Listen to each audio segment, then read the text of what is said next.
नमस्ते साथियों, मैं हूँ संध्या जाधव पुणे से।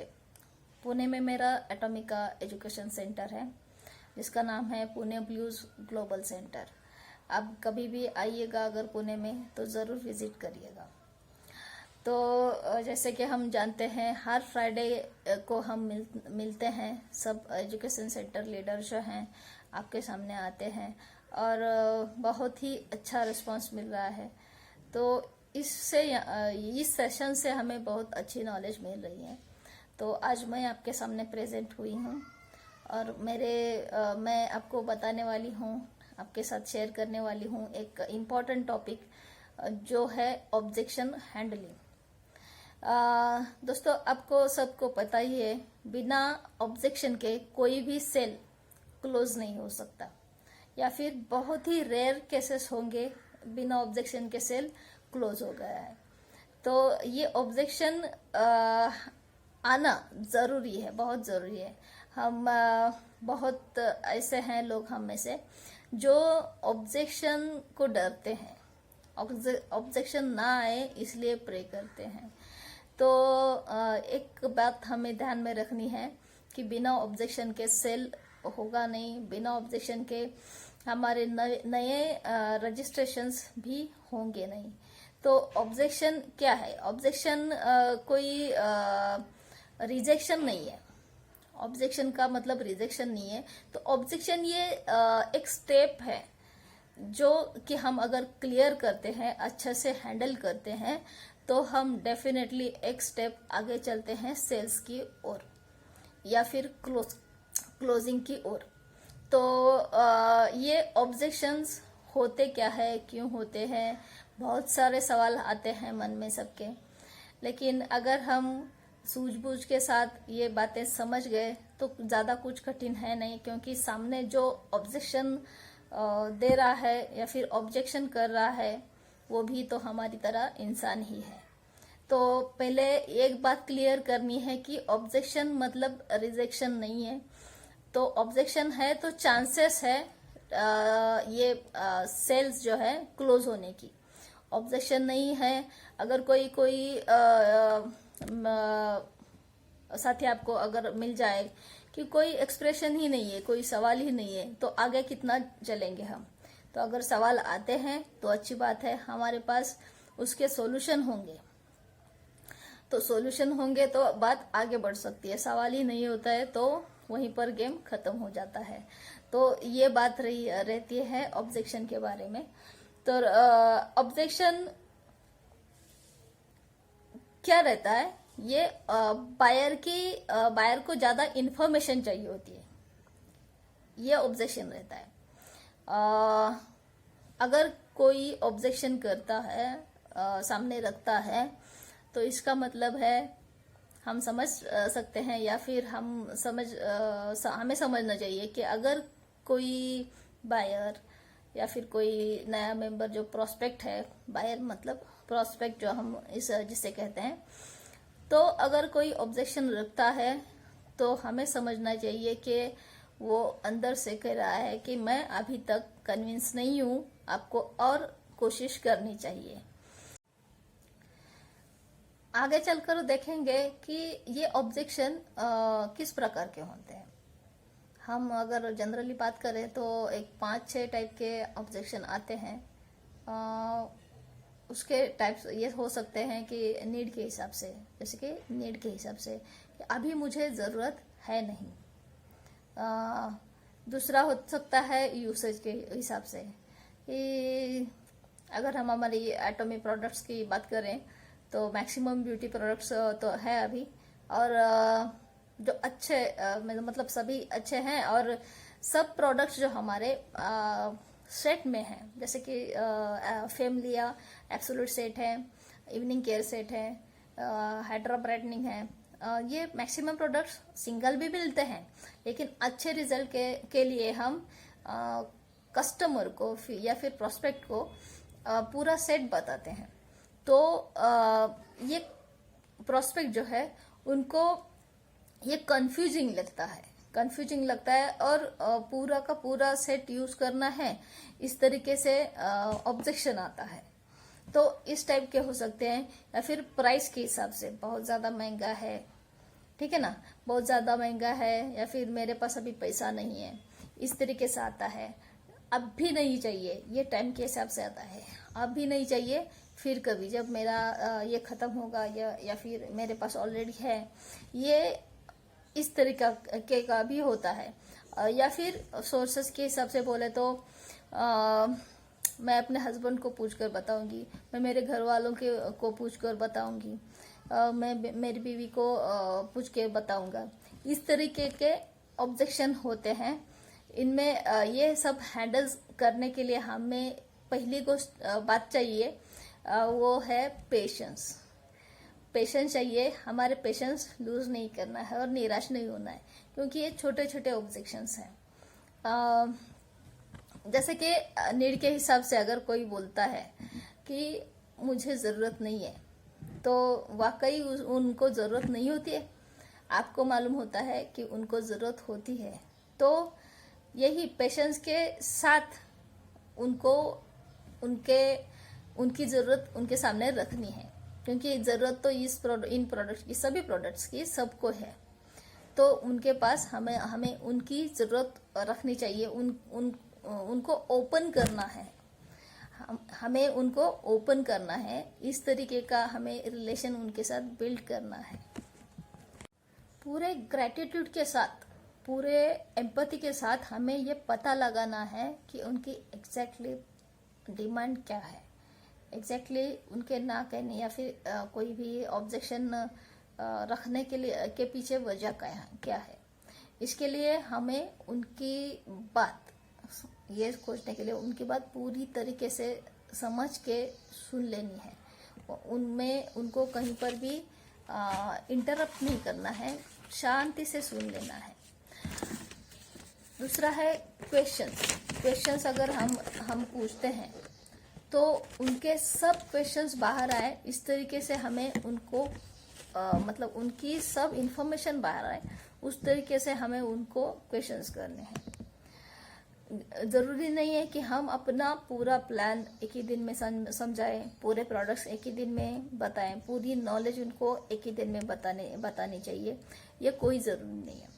ये धीरे धीरे उनके हिसाब से जाने चाहिए उन तक, ठीक है। तो ये इस तरीके से उन्हीं के अंदर से हमें सॉल्यूशन मिल सकता है। हम उनके कोई प्लान नहीं बेच रहे, उनको कोई प्लान नहीं बेच रहे, तो हम उनको उनकी प्रॉब्लम का सॉल्यूशन बेच रहे हैं या फिर दे रहे हैं, सॉल्यूशन दे रहे हैं। इसका हमें ख्याल रखना है। हमें यहाँ पर कोई भी बिल्कुल भी पैनिक नहीं होना है, ठीक है। और अगर आप इस तरीके से करते हैं तो वो ज्यादा से ज्यादा प्रोस्पेक्ट ज्यादा से ज्यादा ओपन अप हो जाएगा, आप पर बिलीव करेगा, आपके साथ ज्यादा इंफॉर्मेशन शेयर करेगा। जब ज्यादा से ज्यादा उनकी इंफॉर्मेशन आपके शेयर करेगा तब आप सॉल्यूशन दे सकते हैं, ठीक है ना। तो उसके लिए उनसे ज्यादा से ज्यादा सुनना है।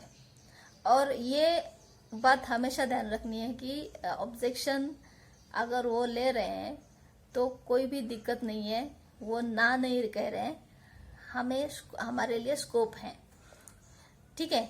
और उसके बाद जो है कि हमें बोलना कम है और सुनना ज्यादा है, कानों का ज्यादा इस्तेमाल करना है, मुंह का कम, बातें कम करनी है, सुनना ज्यादा है।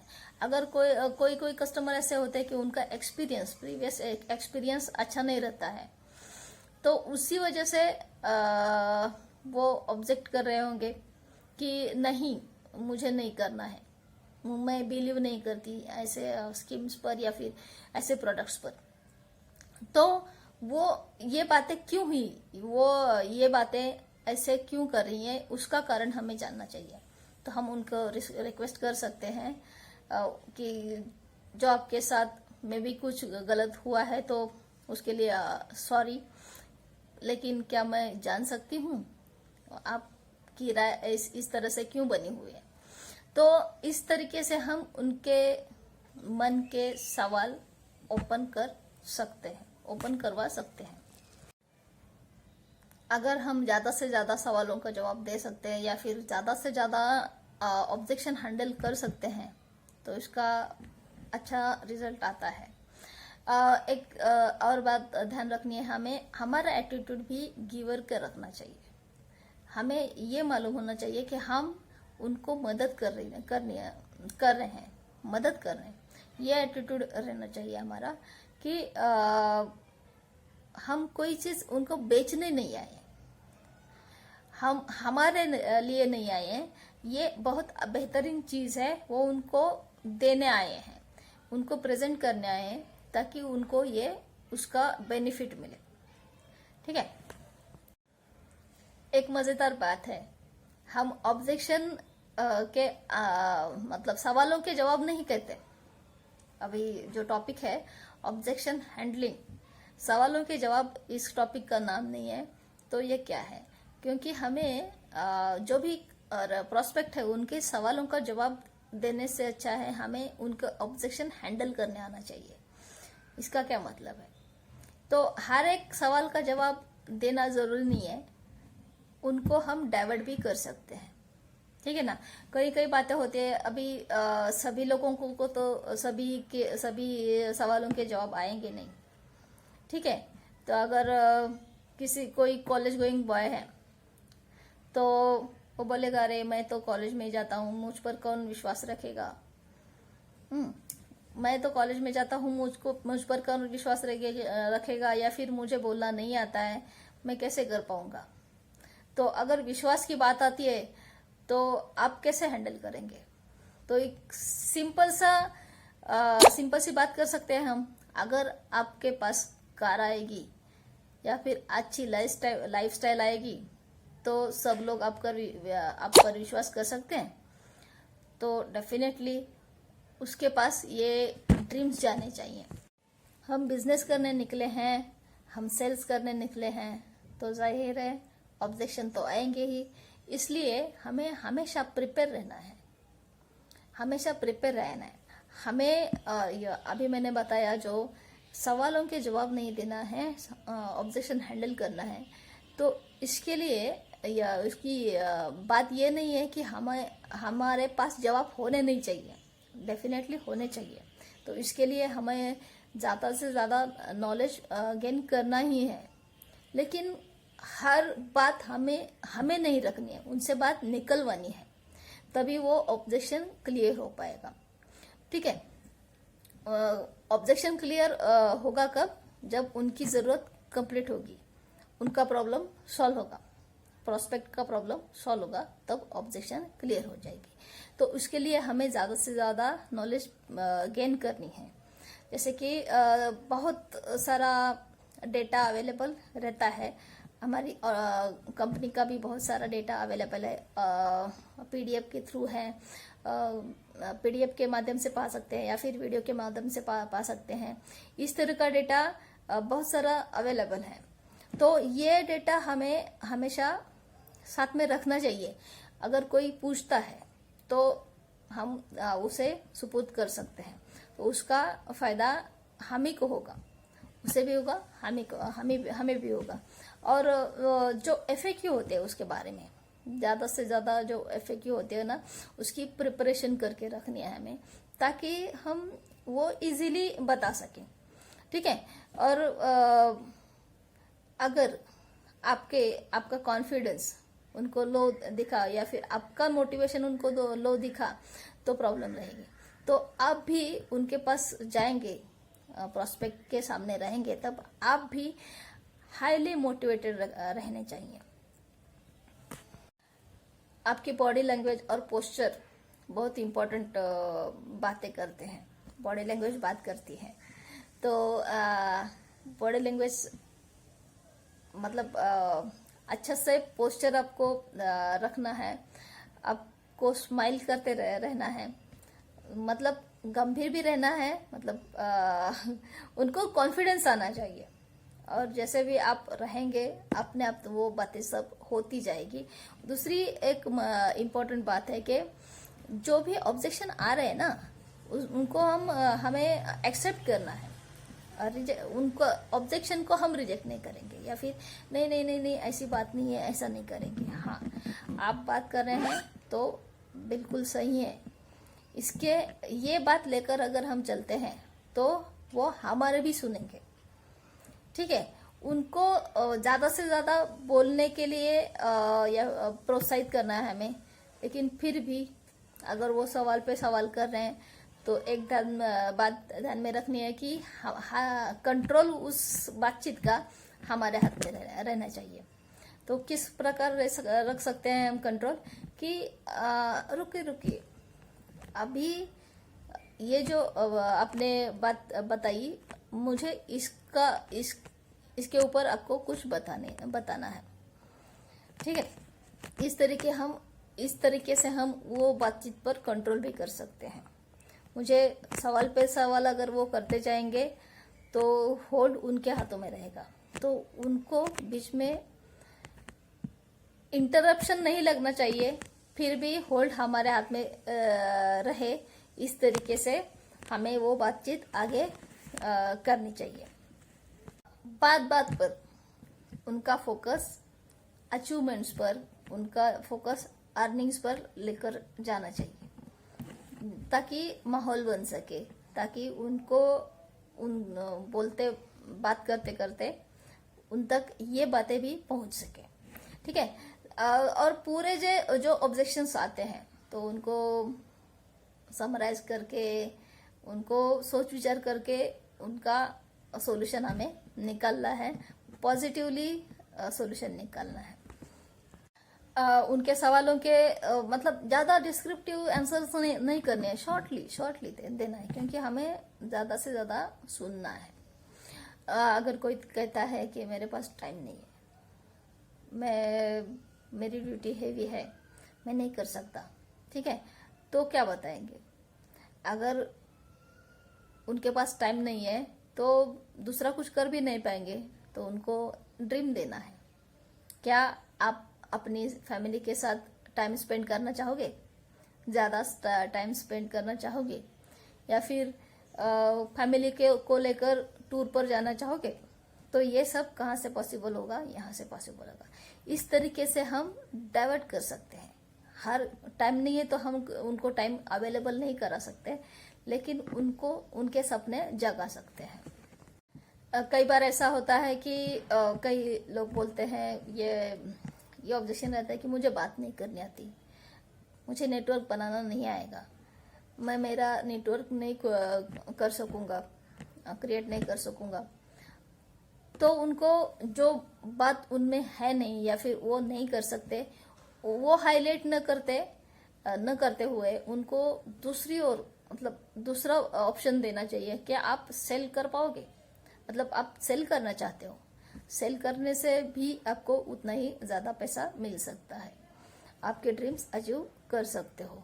इस तरीके से हमें हैंडल करना है।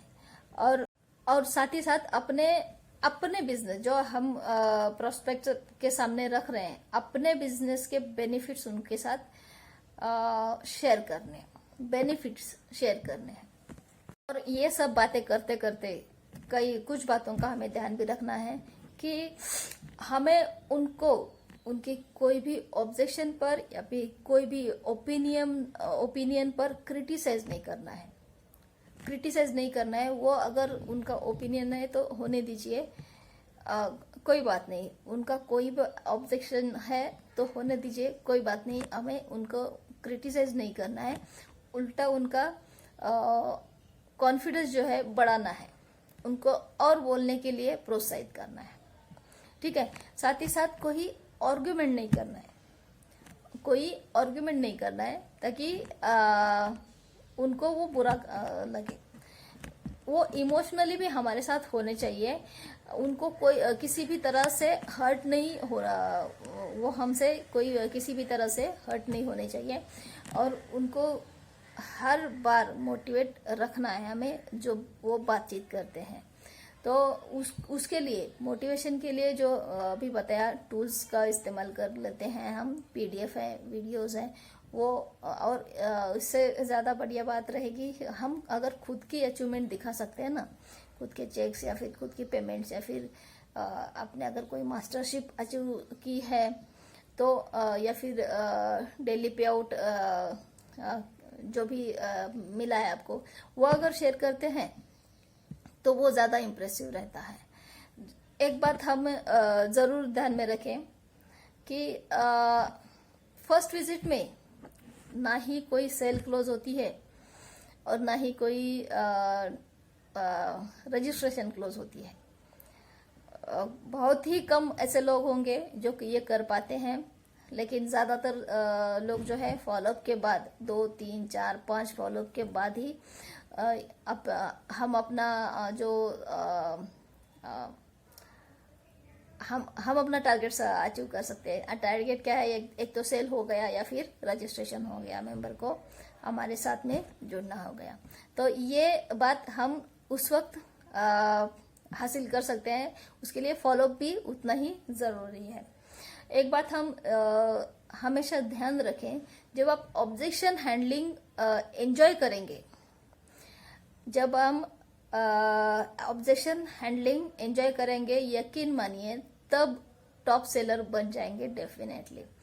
और अगर ये ऑब्जेक्शन हैंडलिंग करते करते एक बात हम हमेशा ध्यान रखेंगे कि सवालों के जवाब देने के बजाय अगर हम उन्हें ड्रीम दिखाते हैं, ये झूठे नहीं है, सच्चे हैं, ड्रीम दिखाते हैं और मीटिंग्स के लिए कन्विंस करते हैं, मीटिंग्स के लिए कन्विंस करते हैं, इसका मतलब हो गया कि हम उनके साथ नेक्स्ट विजिट फिक्स कर रहे हैं। तो अगर नेक्स्ट विजिट के लिए हम उनको कन्विंस कर रहे हैं तो ये हमारे लिए बहुत ही पॉजिटिव थिंग रहेगी, ठीक है। और हो सके तो सिंपल, आप भी सिंपल रहिए, सिंपल रहना है हमें और सिंपल बातें करनी है। क्या होता है कि हम ज्यादा बोलेंगे, ज्यादा इम्प्रेस करेंगे, उनको अगर लगेगा कि बाप रे इनको बहुत ज्यादा बातें मालूम है, ये तो एक्सपर्ट है, तो होता क्या है, अगर वो कोई सिंपल पर्सनालिटी है, करने की चाहत भी है, लेकिन मुरझा जाएगा बेचारा कि बाप रे इतना ये सब कुछ तो मुझे मालूम नहीं है, तो कैसे करें, तो आगे चलकर नहीं आएगा। तो उनको लगना चाहिए बिजनेस करना बहुत ही ज्यादा सिंपल है। तो इसी तरीके से हमें वो उनको हैंडल भी करना है, एकदम सिंपली, दिल से जो बातें करेंगे ना, दिल से करेंगे, एकदम छोटे छोटे बातों का ध्यान रखेंगे, तो ये अच्छी तरीके से ये बातें हैंडल अच्छी तरीके से हो जाती है। अब हम देखेंगे कोई कॉमन जो ऑब्जेक्शंस होते हैं उनके ऊपर बात करेंगे। जैसे कि मेरे पास पैसा नहीं है, मेरे पास पैसा नहीं है, तो ड्रीम के हिसाब से अगर बात करेंगे तो ये बोल सकते हैं ना, क्या आप ज्यादा पैसा कमाना चाहते हैं? आज अगर पैसा नहीं है तो उससे ज्यादा पैसा कमाना चाहते हैं, तो आज अगर छोटा बिजनेस भी शुरू करने लगेंगे तो कुछ कैपिटल तो जमा करना ही पड़ता है। तो उसके बजाय हम छोटे से, उससे भी मतलब कैपिटल के वो जो बजट होता है उससे भी कम खर्चे में हम ये बिजनेस कर सकते हैं और ज्यादा पैसा कमा सकते हैं। तब तो हमें ये बात नहीं आएगी ना हमारी जुबान पर कि मेरे पास पैसा नहीं है। तो ज्यादा पैसा कमाने के लिए ही हम ये ज्वाइन कर रहे हैं। कई लोग ऐसे पूछते हैं कि ये तो विदेशी, जैसे कि हम बात करें एटॉमी की, कि ये तो विदेशी कंपनी है, देसी क्यों नहीं करेंगे, हम देसी करेंगे। तो अगर ये बात है, हमें तो हम जो कर रहे हैं वो ही कन्विंस करना है, उसके ऊपर ही वो ही हैंडल करना है, तो क्या कहेंगे हम। विदेशी तो है, लेकिन क्या है, एक तो मार्केट बिल्कुल खुला है, ठीक है, ओपन मार्केट है। और एटॉमी का एक स्ट्रेटेजी ऐसी है, GSGS, globally sources globally sells, जिसके तहत हमारा जो देशी प्रोडक्ट भी होगा ना, वो पूरे वर्ल्ड में बेचा जाएगा, पूरे वर्ल्ड में पहुंच जाएगा एटॉमी के तहत।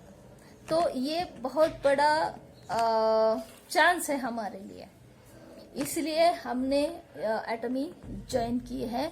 GSGS से, जैसे कि हमारे इंडिया की हल्दी बहुत अच्छी क्वालिटी के, बेस्ट क्वालिटी के पूरे जगत में। तो इस हल्दी का इस्तेमाल एटोमी ने अपने प्रोडक्ट्स में किया हुआ है। जिस तरीके से इंडिया में भी किया गया नहीं है उस तरीके से किया है, और उसके अनबिलीवेबल रिजल्ट्स आ रहे हैं। जब हम रजिस्ट्रेशन की बात करते हैं तब हम उनके साथ पैन नंबर शेयर करने के लिए बोलते हैं। तो बहुत सारे लोग बोलते हैं कि क्या पैन नंबर से शेयर करना सेफ रहेगा, ये डेटा आपके साथ शेयर करना या फिर कंपनी के साथ शेयर करना कितना सेफ है। तो डेफिनेटली ये ऑब्जेक्शन आएगा। तो हमें क्या बताना है? एक तो हम ये बता सकते हैं कि देखिए साहब, हम जब कोई भी इनकम पाते हैं तो उसमें तो बैंक डिटेल डालनी पड़ती है, और बैंक के साथ पैन हमारा कनेक्टेड रहता है, आधार और पैन भी कनेक्टेड रहता है। तो ये पैन नंबर बैंक के साथ तो कनेक्टेड है ही, और जब इनकम हमारी आती है तो टीडीएस कट होकर आती है। तो टीडीएस कट करना है तो पैन नंबर तो लगेगा, इसीलिए हमें पैन नंबर की जरूरत होती है। बहुत बार ये भी देखा जाता है कि आप बोलते हो प्रोडक्ट की प्राइस कम है, absolute price, absolute quality, absolute price, लेकिन फिर भी प्राइस ज्यादा है। तो अगर ये बातें आ रही हैं कि प्राइस बहुत ज्यादा है तो हम क्या बात करेंगे? पहला सवाल उन्हीं से पूछेंगे, प्राइस ज्यादा है लेकिन किससे कंपेयर करके प्राइस ज्यादा है, कंपेयर टू व्हाट? ठीक है, तो जवाब अपने आप आ जाएगा। क्योंकि अगर हम हमारे कोई भी प्रोडक्ट का अगर प्राइस ले लेंगे, जैसे कि एटॉमी की, फेम की आई क्रीम का भी प्राइस ले लेंगे, तो अगर मार्केट में मिलती है तो वो भी कोई सस्ती मिलती नहीं है, लेकिन दावे के साथ आप कह सकते हो कि इतनी क्वांटिटी कोई भी देता नहीं है। 5 ml 10 ml इतनी ही होती है, 40 ml कोई देता नहीं है। ठीक है, तो कंपेयर इस तरीके से अगर कंपेयर कर सकते हैं हम, तो डेफिनेटली वो सेटिस्फाई हो जाएंगे। कोई कहेंगे कि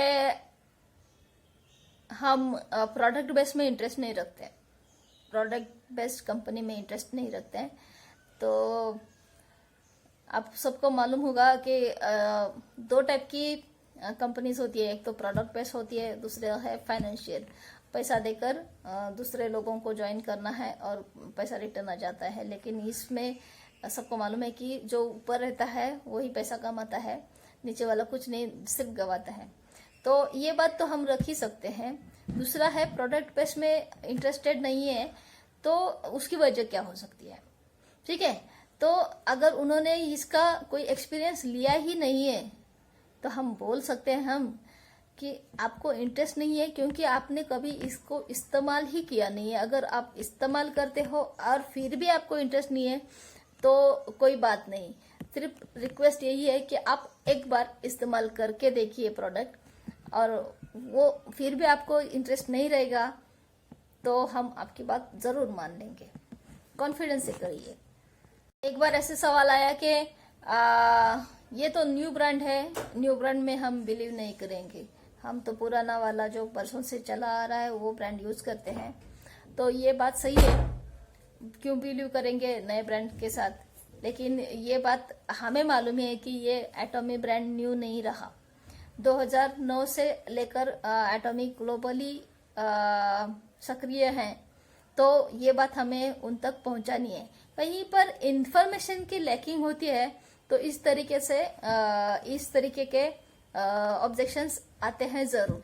तो ऐसे ऑब्जेक्शंस को हमें उस तरीके से हैंडल करना है। जो जहां पर इंफॉर्मेशन देनी है तो वहां पर इंफॉर्मेशन देनी ही है। साथ ही साथ हम ये भी कह सकते हैं कि हम कहाँ बोल रहे हैं आपका पुराना ब्रांड छोड़ने के लिए। आप एक बार ये प्रोडक्ट इस्तेमाल करके तो देखिए, अगर आपको अच्छा नहीं लगा तो कोई दिक्कत नहीं। हाँ, बस एक बार की ऑफर देनी है उनको। कुछ लोग जो पहले से ही नेटवर्क मार्केटिंग में या फिर डायरेक्ट सेलिंग इंडस्ट्री में सक्रिय हैं, तो उनके तरफ से बहुत बार ये ऑब्जेक्शन आ जाता है कि एटॉमी में इनकम जो है बहुत स्लो है। तो उनको भी बोलना है हाँ जरूर ये बात सही है, लेकिन के बात जो बोलना है वो इम्पोर्टेंट है। लेकिन जैसे कि हम कोई अगर बड़ी बिल्डिंग खड़ी करना चाहते हैं तो फाउंडेशन पर ज्यादा जोर देना होता है, ज्यादा अच्छी पक्की फाउंडेशन बनानी पड़ती है। और सभी को मालूम होना चाहिए कि फाउंडेशन बनाने में ज्यादा वक्त लगता है। अगर फाउंडेशन बन गया, बाकी की बिल्डिंग झट से जल्दी ऊपर बन जाती है। फाउंडेशन बनाने के लिए वक्त लगता है। और ये बात यहाँ पर भी लागू होती है कि शुरू के दिनों में इनकम स्लो रहती है। जब हमारा फाउंडेशन यानी हमारा कस्टमर बेस बनता है, जब हमारे मेंबर्स एक्टिव बन जाते हैं तो कोई दिक्कत नहीं रहती। तब हमारी इनकम अच्छे से बढ़ती है, एकदम स्पीड में चलती है। और बहुत बार ये भी रहता है कि हमारे आजू बाजू में सभी लीडर ने ज्वाइन कर लिया है, मार्केट सैचुरेट हो गया है। तो क्या ये पॉसिबल है? हमारे देश की आबादी है 140 करोड़। तो अभी तक तो 10-20% लोग भी डायरेक्ट सेलिंग में आए नहीं है। बहुत ही कम लोग डायरेक्ट सेलिंग में आए हैं। तो मार्केट का सैचुरेशन, ये बात सही नहीं है। और फिर भी अगर सैचुरेशन हो भी जाता है तो हमारे पास प्रोडक्ट कौन से हैं? ये प्रोडक्ट है रीयूजेबल। हमारे प्रोडक्ट जो है खत्म होने वाले हैं। ये नहीं है कि एक बार लिया तो लाइफ टाइम चलता ही रहेगा। हमारे प्रोडक्ट जो है यूज करेंगे, खत्म हो जाएगा, फिर से परचेस होगा। तो रीयूजेबल प्रोडक्ट्स का मार्केट जो है सैचुरेट नहीं होता है। ये बात हमें ध्यान में रखनी चाहिए। हम और एक दिक्कत फेस करते हैं बहुत बार,